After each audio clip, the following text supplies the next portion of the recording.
त्यांचं पुण्य आहे. तुम्ही बघा आजपर्यंत किशोरला कडक दुष्काळ कधी पडला नाही. विचार करा तुम्ही. अहो लोकांना प्यायला पाणी नव्हतं मागच्या वर्षी बाबा.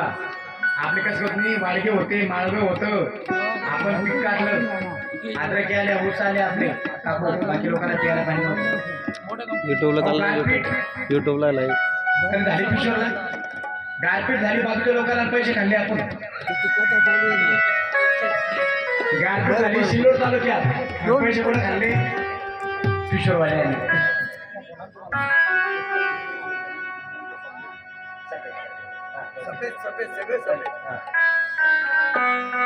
म्हणजे नुकसान दुसऱ्याचा फायदा आपल्याचा. दुष्काळ पडतो दुसऱ्याला, अनुदान भेटतं आपल्याला. गारपीट होतं दुसऱ्याकडे, पैसे भेटतात आपल्याला. हे भाग्य आपल्याला. आणि हे का होतं बरं?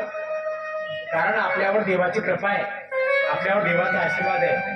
कधी किशोरचा विचार केला का? आपला किशोर कसा आहे? आपल्या किशोरात चारी बाजूला चार देवे आहेत. किशोरला चारी बाजूला चार देवे आहे, चारी बाजूला चार महादेव आहे, आणि चारी बाजूला चार संत आहे.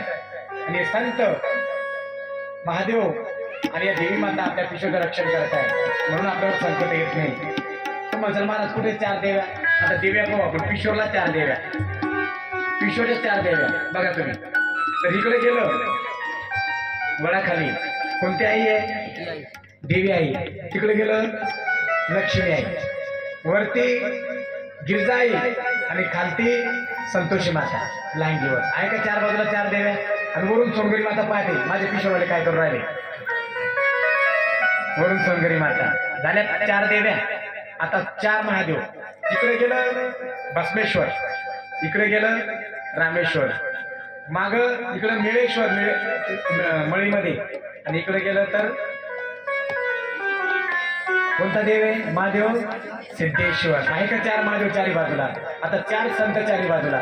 इकडे गेलं गवळी बाबा, इकडे गवळी बाबा, इकडे वालू बाबा, इकडे हिराजी बाबा आणि ऋषी बाबा. आहे का? चार संत. चार संत आपल्या सेवेमध्ये. चारी बाजूला चार संत आहे, चारी बाजूला चार महादेव आहे, आणि चारी बाजूला चार देव्यांमध्ये आपलं किशोर आहे. म्हणून संकट आपल्या किशोरवर येत नाही. एक वैशिष्ट्य आणखी नाही. एक वैशिष्ट्य काय?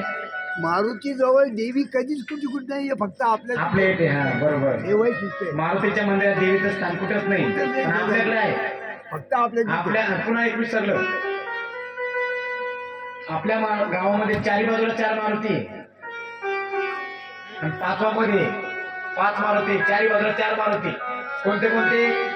इकडे गेलं वडाखाली मारुती, इकडे माळीवाड्यातला मारुती, तिकडे गेलं बाजारपेठेतला मारुती, आणि बस स्टँडवर शेतपूरचा मारुती. चारी बाजूला पाच मारुती. एवढं संरक्षण देवाचं आपल्या किशोरला आहे. मग कसं काय नुकसान होईल आपलं? कसं संकट येईल आपल्यावर? आणि नित्य नियमाने आपली सेवा चालू आहे. बघा तुम्ही, जेवढं अन्नदान किशोरमध्ये होतं तेवढं जिल्ह्यामध्ये कुठेच होत नाही. प्रत्येक मंदिरात पंक्ती आहे आपल्या. आहे की नाही? एकादशी पंक्ती आहे, द्वादशी पंक्ती आहे, सप्ते तर चालूच आहे. 14 सप्ते आपल्या किशोरमध्ये. नामस्मरण अखंड चालू आहे, देवाचं भजन कीर्तन अखंड चालू आहे. म्हणून देवालाही लाज वाटते, अरे माझं कीर्तन भजन करताय, यांच्यावर संकट कसं येऊ देऊ. बघा तुम्ही, एक सप्ताह संपला, दुसरा संपला, तिसरा. 15 सप्ताह आहे. 15 बाबा, 15 सप्ते किशोरमध्ये. तिथलं नामस्मरण बंद होत नाही. प्रत्येक मंदिरामध्ये महिला का होत नाही, हरिपाठ घेतात. प्रत्येक ठिकाणी हरिपाठ चालू आहे. म्हणजे अन्नदान चालू आहे, नामस्मरण चालू आहे, भक्ती चालू आहे. म्हणून आपल्या किशोरवर संकट येत, हे मला सांगायचंय. आणि भक्ताला संकटातून उतारणारा मोठा गणपती. तसे गणपती आपल्या गावामध्ये, गणपती 4 ठिकाणी 4 गणपती आहे. मोठा गणपती आपल्या गल्लीत आहे. एक न्हाव्याच्या गल्लीत तिथे गणपती आहे. कसब्यामध्ये गणपती आहे. नामदेव शंभूरच्या मारुती मंदिरात 4 गणपती सुद्धा आहे. सगळ्यात मोठा गणपती हरिभक्त पायन सुदाम मेस्त्री यांनी या ठिकाणी सर्व ग्रामस्थांना एकत्र करून त्यांची स्थापना केलेली आहे. आमची गल्ली ना मोठा गणपती नाव ओळखले जाते. एवढा मोठा गणपती जिल्ह्यात कुठंच नाही. या ठिकाणी आहे. आणि त्या गणपती बाप्पाचा आपण आज जन्म पाहणार आहोत. आता जो कथा भाग आहे तो कुमारखंड नावाने ओळखला जातो. काल एक कुमार आपण पाहिला, आज दुसरा कुमार. जेव्हा सुज्जे म्हणाले, हे ऋषीचे नमो, कुमार कार्तिक यांचे अद्भुत चरित्र ऐकून नारदाला फार प्रसन्न वाटले. तो ब्रह्माजींना म्हणाले, पितामह, तुम्ही ज्ञानाचा सागर आहात, करुणानिधान आहात. शुजींबद्दल तुम्हाला सर्वच माहिती आहे. तुमच्या मुखातून कुमार कार्तिकेयांचे चरित्र ऐकून खूप धन्य वाटलं. आता मला विघ्न विनाशक आणि सर्व प्रकारचे मंगल करणाऱ्या गणेशाचे दिव्य चरित्र ऐकण्याची इच्छा आहे. ती इच्छा तुम्ही पूर्ण करावी अशी माझी तुम्हाला विनंती आहे. ती विनंती ऐकून ब्रह्मदेव प्रसन्न होतात आणि ब्रह्मदेव शिवजींचे स्मरण करून नारदाला म्हणाले, कला भेदाने गणेशाच्या उत्पत्तीच्या अनेक कथा आहेत. गणेश चरित्र श्वेत कल्पातील आहे. त्यामध्ये शिवजींनी गणेशाचे मस्तक तोडले अशी एक कथा आहे. ती कथा मी तुम्हाला सांगतो. आणि गणेशाचे शिर का तोडलं, त्याला हत्तीचं शिर का लावलं, हा कथा भाग नारद महर्षी यांना ब्रह्मदेव सांगताय. आणि जी कथा नैमिषारण्यामध्ये व्यासजींनी सुधींनी सर्व ऋषींना सांगितली, ती कथा आपण आज आपल्या मंडपमध्ये मी सांगण्याचा प्रयत्न करतोय. एक वेळेस कैलास पर्वतावरती पार्वती माता आंघोळीला बसलेली आहे. गणपती ज्यांना सांगतोय, पार्वती माता स्नानाला बसलेले आहे. आणि काही गण, महादेवाचे काही गण, त्यांना सांगितलं, गणा, हे गणांनो, दारावर थांबा, कोणी आलं त्यांना आत सोडू नका, अशी आज्ञा माझ्या पार्वती मातेने दिलेली आहे. आणि काही गण दारावर थांबलेले आहे आणि माझी पार्वती माता स्नानगृहामध्ये, आपल्या भाषेमध्ये बाथरूम मध्ये स्नान करत आहे. आणि स्नान करत असताना भोले बाबा तिथे आले.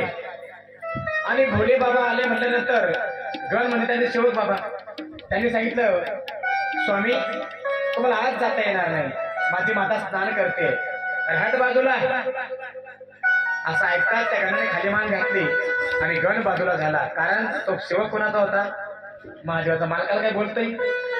जसे भोले बाबा आत गेले आणि पार्वती मातेला स्नान करताना पाहिलं, पार्वती माता लाजली आणि लाजून वस्त्र अंगावर घेतले आणि तशीच बाथरूम मधून स्नानगृहातून बाहेर आली.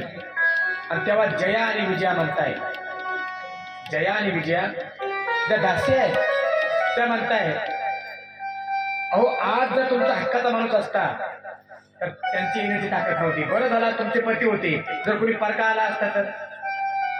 सल्ला काय देते मैत्रिणी? तुमचे पती होते, यात काही विशेष नाही. तुम्ही स्नान करता ते आत आले, विशेष नाही, कारण तुम्ही पती पत्नी आहात, त्यात काही विशेष नाही.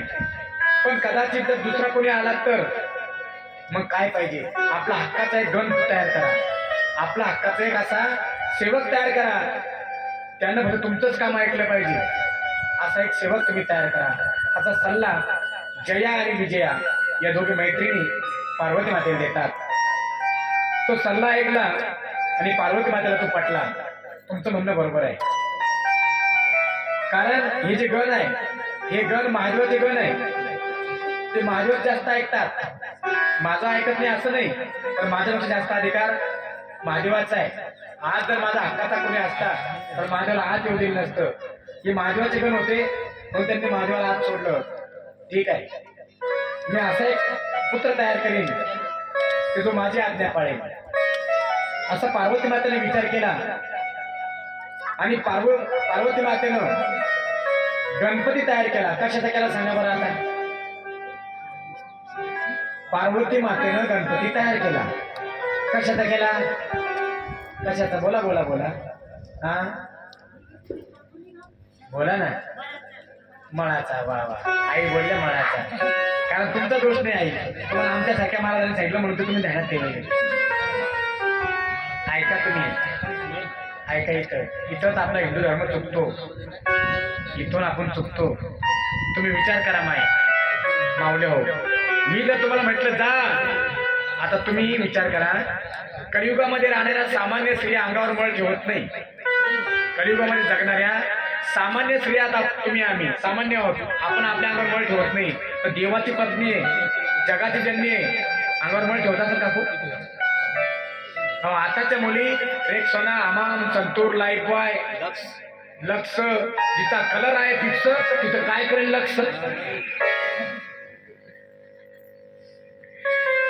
लक्ष लावून नाही तर मग वजरीने घासून घासून अंग धुतो.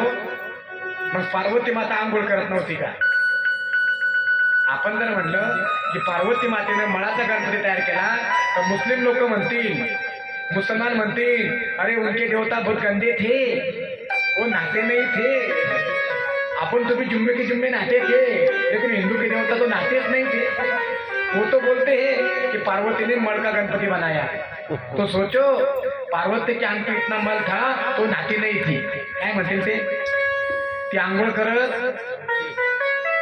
गैरसमज होईल लोकांचा आपल्या धर्माबद्दल, आपल्या देवांबद्दल, म्हणून डोक्यातून काढून टाका.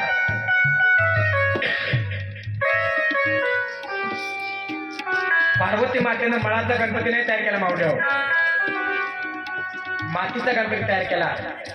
एका ठिकाणी आलेले ते गावरान गाईचा शेणाचा गणपती तयार केला. दोन सांगितलेलं आहे. शुमापुराणात म्हटलेलं आहे की मळाचा गणपती तयार केला, आणि गणेश पुराणामध्ये लिहिलेलं आहे की गावरान गाईचा शेणाचा गणपती तयार केला. आणि त्या गणपतीमध्ये प्राण संजीवन मंत्र म्हणून प्राण ओतला, त्याला जिवंत केलं. बाळ जिवंत झाला. जुनी म्हणे, मायेपोटी पुत्र जन्माला बाप नव्हता घरी, असं काही म्हणतात बा ते. त्याच्यावर काय तुम्हाला नेमकं आठवत नाही. म्हणजे मुलगा जन्माला आला पण बापाला माहित नाही. ते काय कलगुटीवाले म्हणतात नाही गाणं काहीतरी बाबा, ते मला आठवत नाही. मुलगा जन्माला आला पण बापाला माहित नाही. मुलगा जन्माला आला, बापाला माहित नाही. आणि भोले बाबा त्या ठिकाणी काही काम पडलं असेल. भोले बाबांनी सांगितलं, जा रे गणांनो, पार्वती मातेला सांगून आमचं असं असं काम आहे, पार्वती मातेकडे जा. ही आज्ञा घेऊन काही घेऊन निघलेले आहे. आणि नेमकं सकाळची वेळ आहे. सकाळची वेळ, सकाळची म्हणजे किती सकाळची? रामपहार आहे. पूर्वीचे लोक रामपहारात उठायचे बाबा. रामपहारा किती वाजता होतो? त्या गावात गेलो मी कीर्तनाला, तुम्ही मला पोरा हो रामपहारा किती होतो, किती वाजता होतो? ते म्हणजे 9 वाजता, सकाळी 9 वाजता. जोपर्यंत आकाशात चांदणे आहे तोपर्यंत रामप्रहर म्हणलं. 3 त्यानंतर रामप्रहर. 4 प्रहर असतात. रात्री 4 प्रहर, दिवसाचे 4 प्रहर. 4 प्रहर रात्रीचे. पहिला प्रहर सब लोग जागी, दूसरा प्रहर भोगी, तीसरा प्रहर चोर उचक्के और चौथा प्रहर योगी. शास्त्र सांगतात 4 प्रहर आहे. पहिला प्रहर 9 वाजेपर्यंत सगळे लोक जागे असतात. 9 ते 12 भोगी, आणि 12 ते 3